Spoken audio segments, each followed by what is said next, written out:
I gave my sister-in-law a pregnancy book, unknowingly exposing her affair with my husband's friend. Now the family's in chaos. We know each other since our husbands, Charlie, 26M, sister-in-law Cheryl, 28F, and I, 26F, attended high school together. Charlie and I were in the same year and are sweethearts from high school. We began dating our sophomore year and have been together ever since. With Cheryl, things have always been different. She's always despised me, hence I would want to say we were high school nemesis as the sentiment was reciprocal. She was a senior 2 years older than us, yet that didn't stop her from being absolutely rude to me. She was a vicious bully in high school, and regrettably, not much has changed since then. Only I could stand up to her back in high school. Everyone else was terrified since Cheryl and her buddies were infamous for mistreating anyone they came across. Some people even moved schools because of their terrible deeds or spreading of tales. They were that horrible. I am not exaggerating. I never feared her, even before Charlie and I began dating. I had always been acquainted with her brother. Cheryl didn't seem like this undefeatable entity to me, as he and I had been great friends and I often stayed out at his house. She seemed like any other child. That's how everyone ought to have seen her, in my opinion. But high school can be weird. Still, I wasn't scared of Cheryl. Once I started dating Charlie, I became even more bold. She probably felt powerless over me, even as a senior, and this disturbed her. She once did something truly terrible to me. As usual, one morning upon opening my locker, dead fish and a lot of fish water dropped on me. Head to toe I was covered in nasty, sticky slime. I had to go home since I was so offended, and it was embarrassing and demoralizing. Though I couldn't prove Cheryl was behind it, I felt it had to be her. We had a severe verbal argument in the cafeteria the day before. I labeled her a brain-dead zombie in front of her friends, some of whom even laughed. She did this to me since she couldn't let that go. Charlie felt it had to be his sister too, and their argument turned out really intense. He managed to convince her to back off even though he cannot get her to apologize to me. Though Charlie and I have been together for years,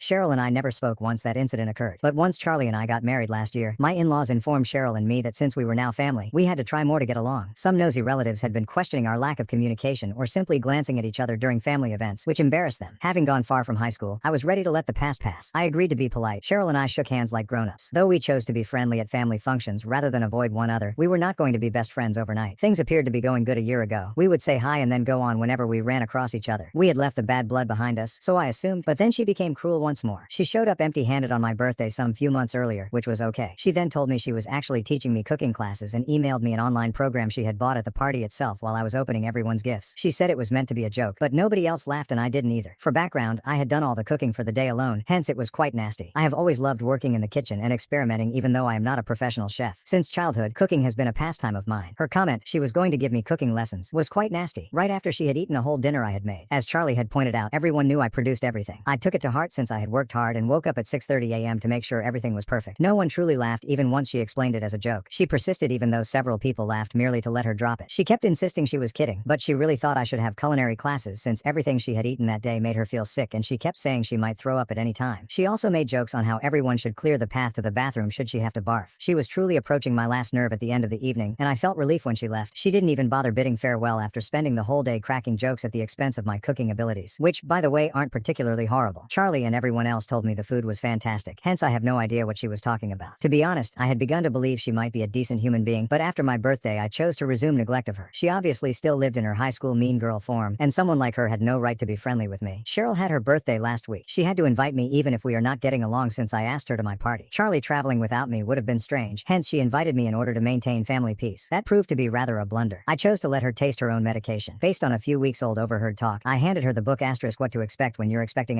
For background, Cheryl came up to our place 3 weeks ago. She insisted on talking to Charlie in private and appeared depressed. She didn't realize I was standing immediately outside listening in on their conversation. I left the room to let them chat in the living room. Though I knew it wasn't moral, I was intrigued and wanted to listen in so Charlie could cover for me when she left. Cheryl was pregnant, per what I understood, but she was truly concerned as she felt unprepared to be pregnant. She had come to consult her brother. Charlie advised her to talk to her spouse even if she felt unprepared. Given that the pregnancy was early, they may discuss ending it should she still feel unprepared. He reasoned that chatting to her husband could allow her to relax and take better control of the circumstances. Cheryl left after briefly consoling her. I told Charlie what I had overheard as she left. We both agreed she had been behaving oddly. She appeared strange coming to us instead of her husband even if she wasn't ready for a baby. She said some things that nearly sounded like she needed Charlie's assistance in covertly ending the pregnancy, but he wasn't ready to engage in such dishonest behavior. He thought her husband ought to know before any decisions were taken. Though ultimately the woman's decision is hers, we felt her spouse at least deserved to be included in the conversation given she was married. We had not heard anything else regarding her pregnancy since that day. Still, I decided to pull a small practical joke on her and handed her that book. Fortunately, she did not unwrap the gifts in front of every visitor at the party, yet it made no difference since the book truly got her into trouble. Her husband might thus eventually find himself leaving her. She called me in tears the day after her birthday, stating I had destroyed her life and charged me with purposefully undermining her marriage. What she was talking about eluded me. She was so enraged and was screaming at me, so I couldn't even get her to clarify what was happening. She hung up silently, done, without further word. Following that phone chat, my in-laws got in touch and reported exactly what had happened. She apparently had been unwrapping all of her gifts with her husband, and then that book surfaced. I had even left a note stating that Charlie and I wished to congratulate her and affixed affixed it to the book. She hadn't told anyone yet about the pregnancy, but I wanted to play about with her the way she had done on my birthday. I had no clue it would have such dire results. She could not have become pregnant by her spouse since he was sterile. This was unknown to her. She apparently may have been cheating now, and her spouse had already shown suspicion. That book served to validate his misgivings. Though none of the family members know for sure whether she had been cheating or not, let's be honest, she most certainly wasn't biologically incapable of having children. In any case, that is not my line of work. All I know is she had come to Charlie thinking he would assist her covertly in ending the pregnancy. Now we know why she wanted to keep it a secret and why she was so queasy when she spoke with him. She cannot let that happen if she wanted to end the pregnancy without her husband knowing, since she is a homemaker and everything she spends might be followed by him. Even pulling money would be suspect, as it would be a large sum that would beg problems. Cheryl made a great effort to persuade her husband that I was merely teasing and that nothing was happening. He disagreed when she claimed the book was only a hoax. Unless there was some truth to it, he doubted Charlie and I would pull such a joke. He then requested Cheryl to leave, and today she lives with her parents. My in-laws asked me to talk to her husband and persuade him that I had only handed her the book to play about with. Given his suspicions of her adultery, they believed I might get him to approach her and fix things. Her fidelity now begged additional questions. I disagree, since they think I should not have done what I did and that I'm at blame. For the past week, my in-laws and I have been at conflict. Given her behavior at my birthday celebration, I believe I was justified in what I did. I don't think I should accept the fall for this, as I had no idea it would cause so much trouble. She most certainly should have been faithful to her husband if she wanted peace in her marriage. To hold me responsible for it is unfair. Charlie has the same sentiment. Though he believes the present was a little excessive given the events of my birthday celebration, he does not advise me to apologize to Cheryl or even talk to her husband about any of this, saying we should resolve things since her marriage is in jeopardy. My in-laws keep fighting with us. They believe that should we fail to persuade her spouse that this was only a joke, the family may suffer from divorce. She most certainly was cheating, though, if she was pregnant when she spoke with Charlie and her husband is sterile. Should that be the case, we want no involvement whatsoever or defense of her. Apart from that, the book was only vengeance for the jokes she cracked at my birthday. I had no clue it would result in anything like this. I have nothing to be guilty over. It is not like I did it on intention. Still, they all seem to be behaving as though I am the villain, the mastermind behind a sinister scheme meant to wipe her off target or otherwise. It's very strange. Suddenly I'm questioning my choices. AAT kindly sent a pregnancy book as a birthday present to my sister-in-law. Update 1. Hi. So it's been 2 weeks since I handed Cheryl that book, and up until now we have avoided talking to her husband. From what we know, she had been cheating on her husband with another man. Hence, going forward we will also keep to that. Though I'm not sure specifically. I believe it's someone from high school. Worse, I believe it's someone from Charlie's acquaintance group, since a few days ago we spoke, more of an argument, on the phone with Cheryl. She stated it was quite unjust that she was being held accountable for all of this, but Charlie's friend was equally culpable. However, he wasn't getting any criticism and was even unwilling to defend her. Though we don't know exactly who she's referring to, Charlie has quite a few married pals from high school. That's not really our main concern. Managing my in-laws has proved somewhat challenging. I don't believe they have done it yet. They insist I should chat to her spouse before he files for divorce. He keeps telling he'll do it, but if he truly wants to split, he should have done it now. What he is waiting for is unknown to me. Anyway, they believe they still have time and that if I only talk to him, I could be able to persuade him not to leave her by stating I was only doing a practical joke. I have nothing to do with all of this drama, hence I refuse to allow myself to get caught in it. Though they have been making it somewhat challenging for us, I simply want to back off and relax. Thus, yesterday we had to make a really difficult choice and ultimately block all three of them since they were slightly disturbing us. We can't keep talking to them, trying to help them to grasp where we are coming from. Over 2 weeks have passed. She was truly a bully to me in high school, yet many of the people in the comments on my first post felt it was unacceptable of me to do what I did. She had been cheating, hence I doubt I have to feel guilty about what I did. Still, folks are free to disagree with me in this free nation. Update 2. Hi. 3 days have passed since our last report, and at last we were able to identify the person she had been having the affair with. Charlie's friend she mentioned turned out to be among his closest pals. This surprised me somewhat a bit, because his family was acting somewhat irrationally. Charlie had been complaining to his pals about how challenging things had been for him the past 2 weeks. I suppose his pal chose to come clean as he couldn't tolerate it anymore. He called Charlie and told him he had been seeing Cheryl in an affair. Apparently, all of this began roughly 1 year ago, just around our wedding's time. For us, it was really startling and we are still trying to understand it. Charlie is quite close to every one of his buddies, hence we never expected a betrayal like this. From what we have seen, this guy, who has been married for 3 years, and his wife seemed to be truly in love. I personally know the woman. She talks endlessly about her husband. Right now, I just feel somewhat sorry for her. We decided straight away to cut him off, and right now we are not telling anyone since we do not want to discredit him. But we will most certainly not be entertaining this going forward. We even told him to tell his wife straightforward, since she is the one who really needs to know the truth. Nobody should ever have to go through what this is like. He also supplied us with evidence of Cheryl cheating on her spouse alongside him. We have come to the conclusion that at least nothing good would come of it if we allowed ourselves to be pulled into this play. Hence, our last call is keeping them blocked. To what we know, they have not discussed this with anyone else. Everyone still believes we get along well with my in-laws and that Charlie's relatives know nothing about the turmoil underway behind the scene. Given the circumstances, which would be somewhat embarrassing for the family, I'm betting they are keeping things under wraps in order to protect their name. Though I suppose it's a surface motivation, I value their great concern for their perceived image. We don't want to deal with other people right now, and it's helping us keep everything secret. As it is, we have sufficient on our plates. Charlie's cousin is getting married in a few weeks, hence they will have to go to that wedding. We're not sure whether my in-laws or Cheryl will be there given the present circumstances, but if they decide to go, boy, that will be quite strange for everyone concerned. Update 3. Hey, practically 2 months after my last update is here. Not truly intriguing events occurred in these previous 2 months. We sort of forgot about my in-laws once we cut them off. Their end also lacked news, hence they did not try to get in touch with us. We thought thought perhaps Cheryl and her husband had been able to sort things out, as neither a pregnancy announcement nor a divorce announcement was made. Good for them, then, I suppose. Charlie and I know that adultery never stays secret, thus we really don't care about what's happening in their marriage. When her husband finds out the truth, she will most certainly receive what she deserves. Regarding the pregnancy, I suppose she stopped it some way. In any case, we didn't bother ourselves with it and kept to our own business, as whatever happened is not of importance to us. That was till we visited his family at his cousin's wedding some few days ago, including Cheryl's spouse and my in-laws. All of them were present. Once we arrived, we acted as though the others did not exist and neglected even greeting each other. Clearly, the rest of the family noticed it right away. People began posing all kinds of inquiries to us. Though they attempted to be subdued about it, we knew they were gathering gossip, but we simply tried to keep to ourselves so nobody would disturb us. We did not entertain anyone. Cheryl, on the other hand, followed a different strategy. She chose to blab her mouth off even though we knew the facts. We were ready to put up with her since we were 3 days at the hotel and it was just a matter of time till we returned home. But she began to say such terrible things about us that we had to confront her about it. Sadly, that resulted in a somewhat public confrontation between our families during the rehearsal dinner. It was someone else's wedding, hence I regret it, as Charlie and his cousin got along well. Now, one of the events was totally destroyed thanks to us. Naturally, following such a spectacle, we had to leave before the wedding even started since we couldn't stay much longer. We have since apologized multiple times to his cousin. She has indicated she is cool with it, but we still feel quite horrible about what happened. Cheryl and my in-laws, on the other hand, were really in charge of generating all of this turmoil. Yet they hardly bothered to apologize to Charlie's cousin. At least we departed of our own will. The other family members practically urged them to go after we departed. Serves them right. They were due this kind of shame. It was pretty fulfilling for both of us when Charlie's cousin told him about it the day before her wedding as we were phoning her apologies. Cheryl had been telling all the family and everyone who would listen that we had tried to destroy her marriage by lying about her adultery, therefore leading us to a fight in the first place. She said we failed in trying to undermine her marriage. Clearly, that was untrue since, as we indicated, her marriage life is not something we give much thought to. Choosing to live with a lady like her husband had shown how dumb he was. We were even ready to let that slip since we were attending someone else's wedding and we wanted to avoid starting a scene. She then began asserting, though, that we were the ones having an open marriage and that I wanted to get close to her husband, which explained why I'd always been so envious of her. We couldn't live with that. We resolved to face her then. I mentioned all the evidence, the screenshots we had gotten from Charlie's friend, which I had been saving to myself for so long on the evening of the rehearsal dinner. Charlie and I now felt, nonetheless, that it was at last time to defend ourselves. She could not simply say anything she pleased and get away with it. Her husband can no longer ignore reality since he at last knows it. His call is whether or not he takes the correct decision for himself and leaves her. At least now there will be no more questioning of us. At least we left on our own with courtesy, avoiding being thrown out as others were. Though we are now attempting to move over it, it was just a really awful few days. The whole family knows Cheryl's type of person she is. Thus I just feel sympathy for her husband as he decided to mend things with her even though it was useless. I truly hope he gets the bravery to escape. Should he decide to remain with her, then he just has absolutely no decency or self-respect. We eventually decided to go ahead and sabotage her marriage as she had been accusing us of for so long. She will now have to pay for trying to bully us. How she planned to get away with all of this is unknown. Since high school, Charlie and I have literally been standing up to Mom. I believe we have made it really evident that we are not scared of her. We were not thus going to back down either right now. She ought to have known that. Update 4. Consequently, it is happening. 2 weeks have passed since our return from Charlie's cousin's wedding, and today I at last heard from a couple of cousins Cheryl wrote about her and her husband divorcing. She said that it was a mutual decision to split ways and urged everyone to honor their privacy during this trying period. What a weight of lies this baggage carries. She's behaving as people weren't present at the wedding and like her entire family isn't aware of what actually happened and the real reason they're divorcing. Hence, I'm not sure why she's acting like we all already know. Hence, we will definitely be honoring her privacy. No one has to ask her what happened. The talk began when Charlie told some of his pals, thus even her friends have learned about it. We regret nothing about what we did. She had been spewing so much garbage about us in the past that we hardly need to feel guilty about what we did or regret her. Should she go low, we will go lower as well. Period is, she has always been a bully. Thus we believe we did the correct thing as someone needed her down a peg. We are happy to be the ones doing that. If that makes some people view us as the bad guys, that is okay with us. For example, my in-laws have chosen to totally cut us off from their life. They even had their attorney get in touch with Charlie to let him know they had opted to avoid us and most likely would cut us off from the inheritance as well. As like we were going to learn that and start begging for pardon right away. That is not going to transpire. We are not money-based sellouts that one could purchase. Besides, since Cheryl hasn't worked since she graduated and has been depending on either her parents or her husband, they should most likely retain all their money to themselves, presumably for the rest of their lifetime. Thus, yes, they may keep their money and Cheryl with herself by all means. We behaved what we believe to be right. We are not going to act as though we are sorry for it. Right now, Charlie and I are quite happy with our life. We have no interest in anyone else. Thank you for watching.